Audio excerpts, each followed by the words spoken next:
So I just got out of a meeting, but I thought I'd spend a few minutes talking about why the Magic Key at Disneyland is a better deal than the Knott's Berry Farm annual pass. A single day at Disneyland is more expensive than a Knott's Berry Farm annual pass. But let me tell you why I still think that the Magic Key is a better deal. I think that Disneyland prices are too high. Like, I will say that. I think that their tickets are too expensive, the food is too expensive, all that. But it's hard to make you an argument that the stuff is too expensive when the place is packed every single day. So from a business perspective, prices aren't going down; they're going to continue to go up. So even us as consumers, we may complain about it, but it's not like it's having any effect on the revenue within the park. But anyways, that's a side note. So a Magic Key for the Southern California deal, which is what I have, is $699. I think the Knott's Berry Farm annual pass is maybe like $150 the last that I looked. The Magic Key has a bunch of blockout dates. You can only go about half the year if you're a Southern California Magic Key holder. And at Knott's Berry Farm, there really are no blockout dates. But I still think that the Magic Key is a better deal, and here's why. Let me just make a few points.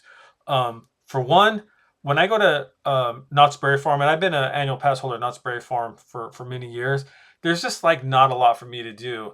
And I find myself kind of sitting around a lot when I'm at Knott's Berry Farm. You know, my kids, they like to go on the rides and all that stuff, but there's not a lot of rides that I really enjoy at Knott's Berry Farm. I don't do all the big roller coasters, so there's like Accelerator and Ghost Rider and Hang Time and Silver Bullet. I'll do Ghost Rider every now and again, but those other rides I just don't do. I'm just getting too old. I feel like crap when I get off of them, so I'm not going to do those rides. So then what's left for me? You know, you got like the log ride, you have like the mine train, the Jaguar. I'll do the Jaguar every once in a while, but there's just not a lot for me to do. You know, if you're a kid and you're going there and you're doing roller coasters, I think there's plenty to do, but there just isn't for me. So I found myself sitting on the bench eating popcorn a lot, which I like. You know, I still like going to the shows and seeing like Crazy Kirk and things like that. But most of the time when I'm going to Knott's Berry Farm, I feel like I'm going there for the kids and for them to have a good time. One of the other reasons that Knott's Berry Farm can get a little bit annoying is just the pace of the lines. The lines move super slow at Knott's Berry Farm, and it can get super frustrating. And there just isn't that sense of urgency. Like when you look at the workers, they just are always kind of chill and laid back. They don't seem to be moving all that quick. And in the meantime, it's having an effect on the guest experience because we're having to sit in line forever and ever. And at Disneyland, you just don't see that. So let me jump over to Disneyland. Like I said, I don't think Disneyland is the greatest deal in the world, but it's still, for me, a much better time and a better value because I just do more at Disneyland. So there's not a single attraction between both Disneyland and Disney California Adventure that I won't do.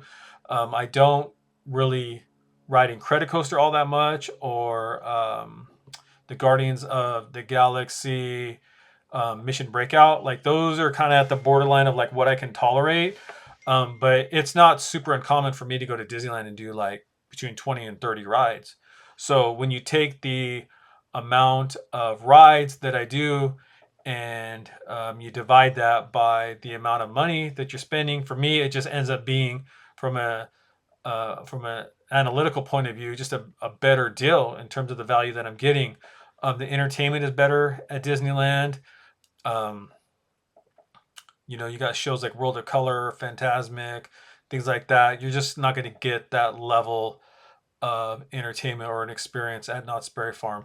And like I said, I don't not like Knott's Berry Farm. I think that it's great. I've been going there since I was a little kid. I like going to the chicken dinner restaurant.